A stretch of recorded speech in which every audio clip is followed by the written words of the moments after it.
Salve, minha nação rubro-negra, aquele abraço para você, conectado e conectada com o meu, com o seu, com o nosso panorama rubro-negro, o panorama de todos os rubro-negros que torcem para o Esporte Clube Vitória. Final de semana muito ruim, né, para o torcedor do Vitória, mas a gente tem que trazer aqui as informações, fazer esse resumo deste final de semana. Vitória que jogou no sábado, lá no Presidente Vargas, em Fortaleza, e acabou caindo para a equipe do técnico Léo Condé, ele mesmo, Léo Condé. E hoje já tem muita gente aí, aqueles mesmos corneteiros que falavam antes do Léo Condé, hoje estão elogiando, né? Mas no futebol é assim mesmo, tá? Hoje já vejo gente dizendo: ah, tira a Carpini e chama Léo Condé de volta. É, o mundo dá voltas, né? O mundo do futebol é incrível. Mas falando dessa sétima rodada do Campeonato Brasileiro da Série A gente vai trazer aqui, faltam alguns jogos ainda para essa rodada se encerrar, mas a gente já vai trazer aqui a posição do Vitória. O Vitória não perde nem ganha mais nenhuma posição, mesmo com os jogos que serão realizados nesta segunda-feira.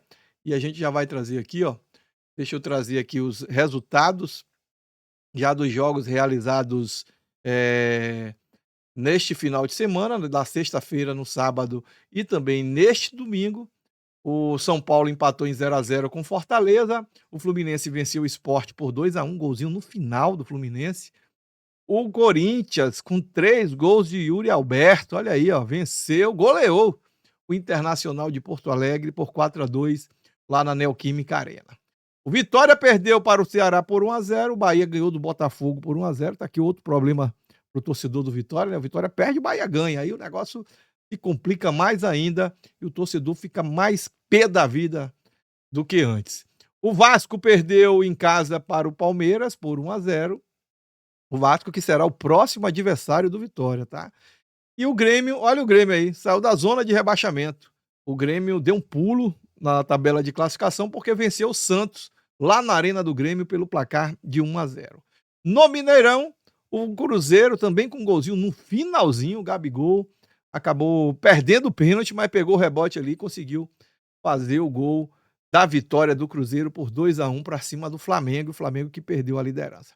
2 jogos serão realizados nesta segunda-feira.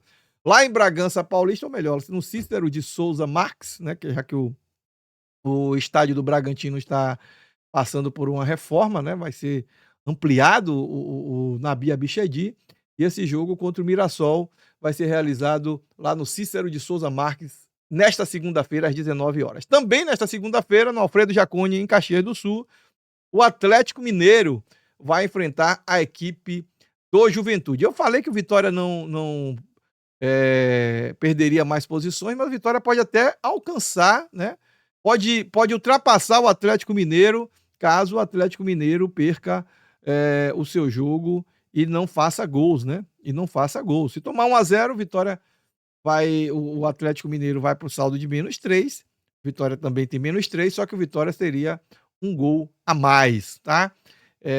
Um gol marcado. Então, Vitória pode ganhar uma posição caso o Atlético Mineiro perca seu jogo por mais de 2 gols de diferença ou perca seu jogo e não marque nenhum gol, tá? Então, com esses resultados, faltando apenas esses 2 jogos, a tabela de classificação tem o Palmeiras na liderança com 16, tá? Tomou a liderança do Flamengo, tá aqui a disputa na parte de cima. Flamengo que perdeu para o Cruzeiro, o Palmeiras venceu o Vasco, o Flamengo perdeu para o Cruzeiro, continua com 14 pontos na segunda posição, e aí vem com 13 pontos. O Bragantino é o terceiro, o Cruzeiro é o quarto e o Fluminense é o quinto. O Bahia vem em sexto com 12, o Ceará, que venceu o Vitória, está na sétima posição com 11, o Corinthians é o oitavo com 10, o Internacional tem 9 na nona posição, também com 9 o São Paulo na décima, em 11º o Botafogo com 8, em 12º o Grêmio também com 8, e aí vem com 7 pontos. Vasco, 13º, Juventude, 14º, Mirassol, 15º e Fortaleza, 16º.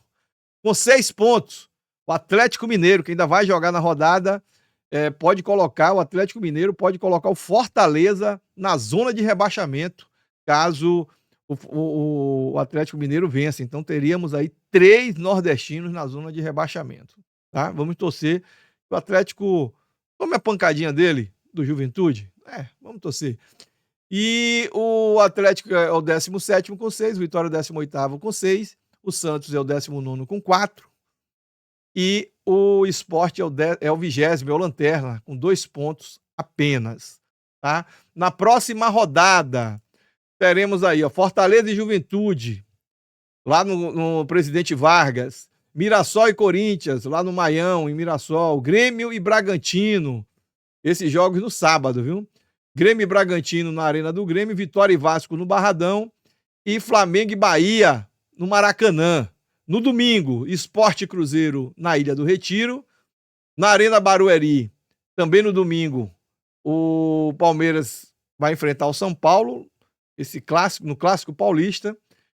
Atlético Mineiro e Fluminense na Arena MRV. No Newton Santos, no Engenhão, Botafogo e Internacional. E na segunda-feira, Santos e Ceará, lá na Vila Belmiro. Então são os jogos da próxima rodada do Campeonato Brasileiro da Série A. Ou seja, o Vitória vai terminar a rodada ou em 18º ou em 17º. Vai depender do resultado do jogo do Atlético Mineiro. O Rubro Negro agora tem um compromisso pela Copa Sul-Americana. Deixa eu ver se já dá para passar aqui para a galera ver. Copa Sul-Americana, isso mesmo.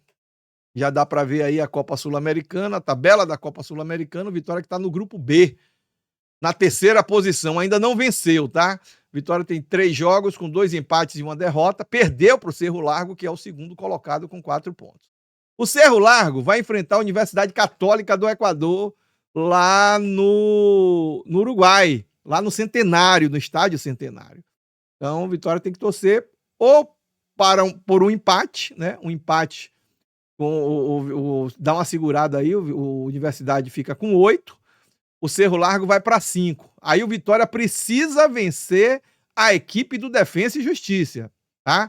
Vitória precisa vencer o Defensa e Justiça e vai a 5 e fica na 2ª posição, porque o Vitória teria um saldo zerado, caso o Vitória vença pelo placar mínimo, tá? Então o resultado ideal para este jogo do Cerro Largo com a Universidade Católica seria o empate.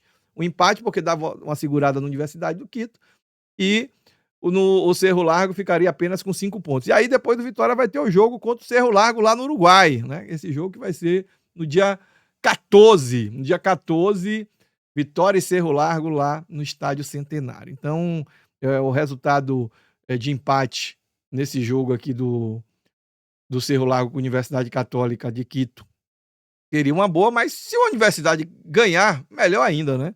Melhor ainda que disparava, ia para 10 pontos, dava uma segurada aí e talvez o problema é que, né, a Universidade depois tem o Defensa e Justiça na Argentina, mas aí não tem problema não. Eu acho que o Vitória vencendo as suas partidas tem que primeiro pensar em vencer, porque ainda não venceu, não jogou bem na Copa Sul-Americana, tá bom? Só para trazer aqui para o torcedor, futebol feminino do Vitória jogou esse final de semana, viu? Jogou com Itacoatiara e venceu pelo placar de 2-1. O Vitória jogou lá, fez esse jogo fora de Salvador. E o Vitória que está 100% no futebol feminino Série A2. 3 vitórias com 7 gols marcados, 3 sofridos, saldo positivo de 4. 100% de aproveitamento. Vitória lidera o grupo B da competição. Tá bom, meu povo? Então, aí tem um resumão aí do dia desse final de semana, futebol masculino, futebol feminino. Agora o Vitória vai se reapresentar nesta segunda-feira para realizar, o Carpini vai realizar praticamente um único trabalho de olho no jogo da terça contra o Defensa e Justiça. Copa Sul-Americana, Vitória que precisa vencer, né? É vencer ou vencer, não tem outro resultado, não se sabe aí se o Carpini vai usar o time principal, se ele vai usar um time alternativo, se ele vai utilizar um time completamente reserva, um time mesclado ou um time completamente reserva. Vamos esperar às 18 horas da terça-feira, porque o jogo vai ser às 19, das 18 horas o time já é anunciado oficialmente pelo clube, tá bom? Então, vamos esperar que o Carpini consiga encontrar uma solução, tá? Encontrar uma solução, acho que tem que melhorar ali a questão da comunicação com o torcedor, através das coletivas. Eu acho que o Carpini está meio atrapalhado, muito confuso, né? Retoma o passado e não retoma. Carpini está meio confuso na coletiva de imprensa. Eu acho que o Carpini precisa se encontrar, né? Entender que quando o repórter faz alguma pergunta que ele quer levar informação para o torcedor, nem sempre quer fazer nenhum tipo de oba-oba, né?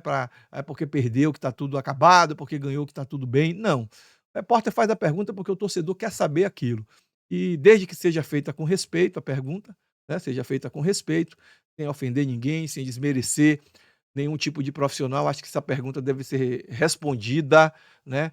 Sem enrolação. E o que eu estou vendo muito é o Carpini caindo em contradições em algumas situações. E falar a verdade, tem que falar a verdade o torcedor, tem que proteger o seu elenco? Tem, faz parte do processo de gestão de pessoas. Mas o principal personagem de um clube de futebol é o seu torcedor. E o seu torcedor precisa ser respeitado. Eu acho que está faltando um pouco de transparência para o torcedor. E a gente sabe que o torcedor também é emocional, cada torcedor quer uma coisa, mas eu acho que o torcedor precisa ser melhor tratado. Valeu? Grande abraço a todos, um beijo no coração de cada um de vocês. Deixa o like se você gostou desse vídeo, mesmo retado da vida com esse final de semana horroroso. Derrota do Vitória, vitória do rival. E a gente pé da vida com esse final de semana aqui do Rubro Negro. Beleza? Mas deixa o like, é importante. Dê uma hypada no vídeo também, se você puder. É importante também. Curta, comente bastante aí o que é que você achou desse resumo. E vamos que vamos, e Deus me livre não ser Vitória. Considere também se tornar um membro do Panorama Rubro Negro, pois ajuda e muito ao nosso canal aqui, para que a gente possa se fortalecer e levar cada vez mais informação para o torcedor do Vitória. Lembrando que o Panorama Rubro Negro tem um oferecimento de Olympus de A a Z. Desperte o seu melhor, um produto da Natural Gold Brasil. Panorama Rubro Negro também tem oferecimento do Núcleo de Glaucoma da Bahia, do Ludovica Centro de Educação Profissional, além de Dr. Adriano Sacramento, cirurgião dentista, especialista em prótese, que tem como missão fazer você sorrir. Óticas Vale Ter, seu olhar é a nossa prioridade. Valeu? Grande abraço a todos, um beijo no coração e Deus me livre não ser Vitória. Fui!